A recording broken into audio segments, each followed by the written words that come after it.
Hello student, तो कैसे हैं आप लोग। आज के इस वीडियो में मैं आपसे बात करूंगा ग्रेविटेशन के इंपॉर्टेंट टॉपिक एस्केप वेलोसिटी के बारे में। आज हम पढ़ने वाले हैं definition of escape velocity, proof करेंगे कि एस्केप वेलोसिटी क्या है, ट्रिक बताऊंगा मैं आपको कि एस्केप वेलोसिटी कैसे आप डिराइव कर सकते हैं, कैसे इसको याद रख सकते हैं। अर्थ की एस्केप वेलोसिटी क्या होती है, एस्केप वेलोसिटी ऑफ मून क्या होती है। इसके बाद एक बहुत प्यारी चीज है, वो है डिपेंडेंट और इंडिपेंडेंट और बीच फैक्टर। जो हम लोग एस्केप वेलोसिटी पढ़ रहे हैं वो किसके ऊपर डिपेंड करता है, किसके ऊपर डिपेंड नहीं करता है, कि हम उसको कैसे प्रोजेक्ट कर दे तो वो कहाँ चले जाएगा, क्या वो मास के ऊपर डिपेंड करेगा नहीं करेगा, मास डेंसिटी के ऊपर डिपेंड करेगा नहीं करेगा। ये सारी चीज मैं आपको बता रहा हूँ, तो आप इस वीडियो को पूरा देखें, एंड तक के देखें। और हाँ, अगर आपको ये कॉन्सेप्ट समझ में आ रहा है तो इस वीडियो को लाइक शेयर कमेंट करके बताएं कि आपको ये वीडियो समझ में आ रहा है। तो चलिए शुरू करते हैं।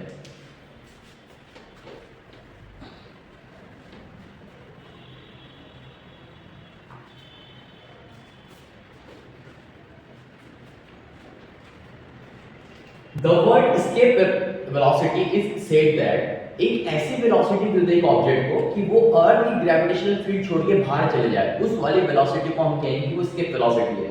यानी अगर ये मेरी अर्थ है, हमारी ये अर्थ है, और ये अर्थ के पास से एक ऑब्जेक्ट को मैंने ऊपर फेंक दिया।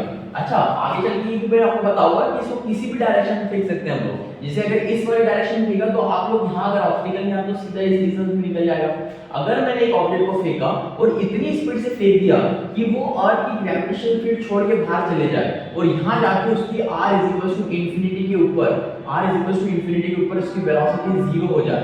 ये जीरो वेलोसिटी, जो मिनिमम वेलोसिटी जो मैं दूंगा वो मेरे ऑब्जेक्ट को जिसको मैंने ऊपर फेंका है उस वाली वेलोसिटी को मैं कहूंगा कि वो एस्केप वेलोसिटी है। अगर एक ऑब्जेक्ट को मैंने इतनी वेलोसिटी, इतनी मिनिमम वेलोसिटी से फेंका कि वो अर्थ की ग्रेविटेशनल फील्ड छोड़ के चले जाए, उस वाले फील्ड को हम कहेंगे या उस वाले वेलोसिटी को हम कहेंगे escape velocity. The minimum velocity of an object so that it can escape from the earth gravitational field is called as escape velocity। चलो अब इसका डायरेक्शन समझते हैं। डायरेक्शन समझने के लिए बात यह है कि अगर मैं यहां से एक ऑब्जेक्ट को फेंक रहा हूं तो इनिशियली इसकी पोटेंशियल एनर्जी कितनी हो जाएगी। इनिशियली अगर पोटेंशियल एनर्जी की बात करें तो यहां पे mgh हो जाएगी इसकी potential energy, potential equals to mgh। और काइनेटिक एनर्जी भी यहां पे देना पड़ेगा, kinetic energy equals to half mv² देनी पड़ेगी। और ये जो v² यहां देंगे यही इसकी वेलोसिटी होगी। अब जब आगे चल के पार्टिकल इस वाले पॉइंट के ऊपर पहुंचेगा तो इसकी काइनेटिक एनर्जी क्या हो जाएगी। काइनेटिक एनर्जी का फार्मूला हाफ mv² होता है और ऊपर वाले पॉइंट के ऊपर वेलोसिटी इक्वल्स टू 0। और ऐसे इसकी यहां पे भी पोटेंशियल एनर्जी होगी, और वो पोटेंशियल एनर्जी क्या होगी उसको मैं बताता हूं आपको क्या होगी। हमने ग्रेविटेशन में पढ़े हैं कि potential energy is equals to होता है -gm डिवाइड बाय r। ये हमने पोटेंशियल एनर्जी का फार्मूला प्रूफ भी किए थे। बस आपको ये वाला फार्मूला याद रखना चाहिए, बाकी मैं आपको इसका पूरा प्रूफ बताता हूं कि कैसे प्रूफ करेंगे। तो आज हम प्रूफ करते हैं इसका proof of escape velocity. We know that by the help of conservation of mechanical energy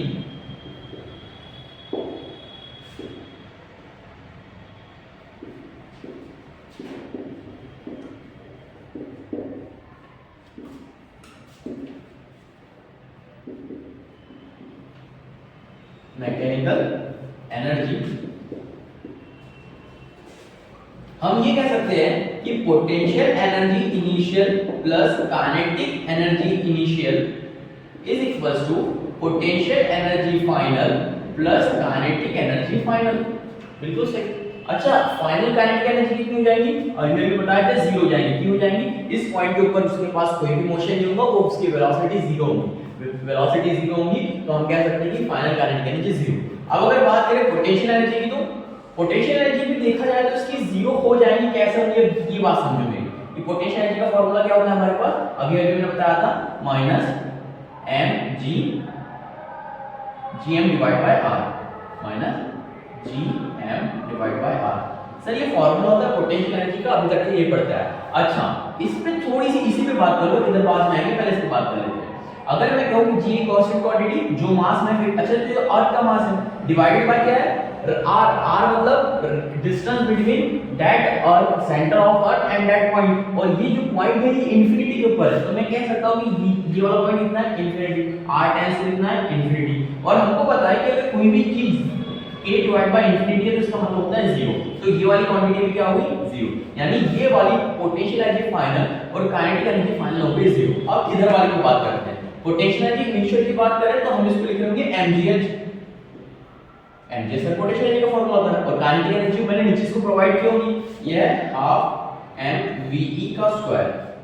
बिल्कुल सही। अब इसको आगे देखो ध्यान से कि जब इसके अंदर g की वैल्यू मैं पुट कर रहा हूं, अभी g, ये जो g होता है आपको ये पता होगा कि what is the relation between small g and capital G। वो रिलेशन होता है small g is equals to capital G m divide by r square. और ये वाली जो g m divide by r square एक कांस्टेंट क्वांटिटी होती है। g stand for gravitational constant, m stand for the mass of that earth and r stand for the radius of earth. ये constant quantity थी, इसको अगर solve करके value put करेंगे तो इसका आंसर आपको मिलेगा 9.8 मीटर पर सेकंड स्क्वायर। g क्या है? Acceleration due to gravity. यानी जब इसकी वैल्यू हम इसमें पुट करेंगे m g, अच्छा g की वैल्यू इसमें पुट कर रहे हैं, और जब हम g की वैल्यू साइन में पुट करेंगे तो माइनस साइन के साथ रखेंगे, minus gm divide by r square.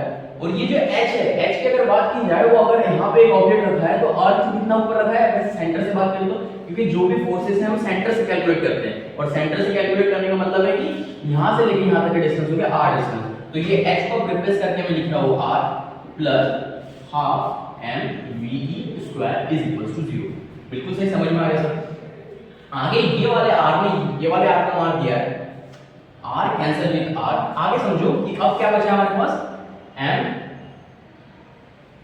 ठीक, एक मिनट, minus g small m capital M। Small m क्या है? Small m mass of object है,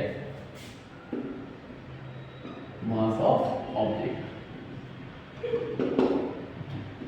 कैपिटल M क्या है? Mass of earth. ठीक, mass of object, mass of earth. नीचे क्या बचा है? r बचा है, plus half mve square is equal to 0। बिल्कुल सही। अब यहां पे आ जाओ,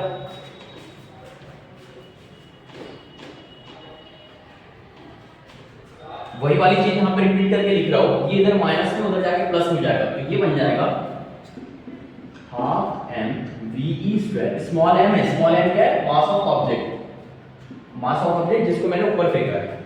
ये वाली क्वांटिटी उधर चलेगी प्लस में, g small m capital M divide by r।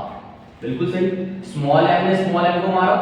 अब सुनो आगे, हमको यहां से ve की वैल्यू निकालना है, एस्केप वेलोसिटी निकालना है, तो एस्केप वेलोसिटी को इधर छोड़ दो, बाकी सब उधर मल्टीप्लाई। यहां 2 इधर डिवाइड में, उधर जाके मल्टीप्लाई हो जाएगा 2gm डिवाइड बाय r। बिल्कुल सही, यहां 2 था, ये भी बिल्कुल सही। बिल्कुल सर, अंडर रूट लिखो, ve is equal to under root of 2gm divide by r।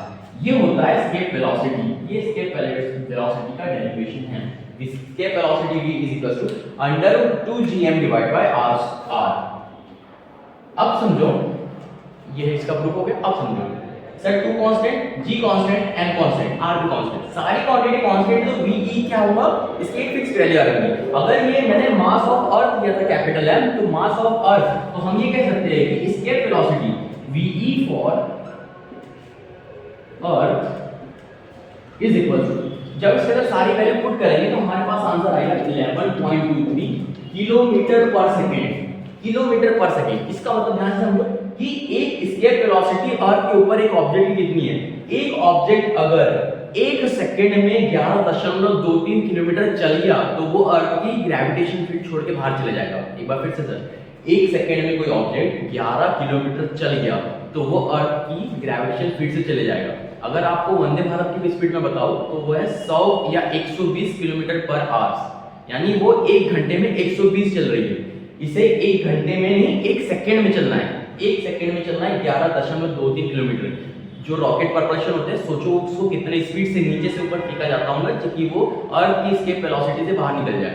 अच्छा, अभी तो एस्केप वेलोसिटी पढ़े, हम ऑर्बिटल वेलोसिटी भी पढ़ने वाले हैं। ऑर्बिटल वेलोसिटी नेक्स्ट वीडियो बनाएंगे, इसका आपके पास आ जाएगा इसका वीडियो। ऑर्बिटल वेलोसिटी क्या होती है उसके बारे में बात करेंगे। तो ve फॉर अर्थ हो गया हमारे पास 11.23 किलोमीटर। अगर हम बात करें ve फॉर मून, अगर ये पता है हमें कि इसके वेलोसिटी फॉर अर्थ कितना होता है और अर्थ का जो मास होता है, यानी अगर हम लोग इसके अंदर सारी वैल्यू बताएं तो मास जो होता है अर्थ का वो लगभग 4 टाइम्स होता है और जो रेडियस होता है वो ट्वाइस होता है। जब इसके अंदर सब वैल्यू पुट करेंगे हम, हमें पता चलेगा कि वेलोसिटी ऑफ मून है हमारे पास 2.31 2.31 किलोमीटर पर सेकंड। एक सेकंड में 2.31 किलोमीटर से चलना पड़ेगा जब जाके वो एस्केप वेलोसिटी के ऊपर काम पड़ेगा। इसी से आपका एक और कॉन्सेप्ट डिराइव होता है, वो कॉन्सेप्ट ये है कि मून के ऊपर एटमॉस्फेयर क्यों नहीं है। मून के ऊपर एटमॉस्फेयर क्यों नहीं है, ये एस्केप वेलोसिटी इसीलिए समझ में आ रहा है हमको, क्योंकि उसकी एस्केप वेलोसिटी इतनी कम है 2.31 किलोमीटर, यानी उसके पास कोई भी होल्ड करने की या ग्रेविटेशन वाली पावर नहीं है, होल्ड करने की पावर नहीं है। रेदर देन सैटर्न के पास, नेपट्टून के पास एक पावर है कि वो ग्रेविटेशन फील्ड लगा के एक पार्टिकल्स को अपनी तरफ रोक सकते हैं, अट्रैक्ट कर सकते हैं। मून के पास उतनी कोई पावर नहीं है, उसके पास उतनी कोई स्ट्रॉन्ग ग्रेविटेशनल फील्ड नहीं है जितनी अर्थ के पास तो बहुत ज्यादा स्ट्रॉन्ग ग्रेविटेशनल फील्ड है। हर ऑब्जेक्ट को वो सेंटर ऑफ अट्रैक्शन से सेंटर की ओर रोक के रखा हुआ है। चलो इतनी बात समझ में आई क्या आपके? यहाँ से लास्ट बात कर लेते हैं कि factor affecting escape velocity. Escape velocity किसके ऊपर डिपेंड करती है और किसके ऊपर डिपेंड नहीं करती। देखा जाता है कि फार्मूला आपके पास है, क्या इसके अंदर मास ऑफ ऑब्जेक्ट कहीं पे आया, जो हमारा स्मॉल m था वो कहीं पे आया नहीं, मास ऑफ ऑब्जेक्ट के ऊपर डिपेंड नहीं करती, पहली चीज ये बात होगी। अच्छा, क्या ये डायरेक्शन के ऊपर डिपेंड करेंगी कि ये डायरेक्शन किधर हो रहा है। जैसे कि ये अर्थ है, अर्थ से मैंने कुछ इधर वाली डायरेक्शन में ऑब्जेक्ट फेंक दिया तो 11 किलोमीटर पर सेकंड से भेजा तो वो इधर निकल जाएगा, अगर बिना कोई ऑब्स्टेकल से निकला तो। ये बिना किसी डायरेक्शन के ऊपर डिपेंड नहीं करती, चाहे तो आप इसको सीधा फेंक दो या फिर आड़ा फेंक दो, पर कोई ऑब्स्टेकल नहीं आना चाहिए। दूसरी चीज होगी, ये दो चीज के ऊपर डिपेंड नहीं करती है, ये मास डेंसिटी के ऊपर डिपेंड करती है। और किसके ऊपर डिपेंड नहीं करती है, ये तो बता दें कि डायरेक्शन के ऊपर डिपेंड नहीं करती है। और ये रेडियस, प्लैनेट के रेडियस के ऊपर भी डिपेंड करती है कि प्लैनेट का रेडियस क्या है, प्लैनेट का मास क्या है, इसके ऊपर डिपेंड करती है। बहुत बार क्वेश्चन में एक नंबर में एमसीक्यूज में क्वेश्चन पूछा जाता है कि एस्केप वेलोसिटी ऑफ अर्थ कितनी है, तो वो है 11.23 किलोमीटर पर सेकंड। मून की अगर बात करें तो 2.31 किलोमीटर पर सेकंड, ये होती है एस्केप वेलोसिटी। एस्केप वेलोसिटी मतलब minimum velocity of an object to give for that a object can escape from that gravitational field of that planet। चलो इतनी बात हमने कर ली। इस वीडियो को बड़ा ही शॉर्ट रखे हम लोगों ने। अगर आपको ये वीडियो में सारी चीज समझ में आई होगी तो इस वीडियो को लाइक शेयर कमेंट कर दें और मुझे बताएं कि ये वीडियो कैसा लगा आपको। आज के लिए इतना ही, मिलते हैं किसी और नेक्स्ट वीडियो में, बाय।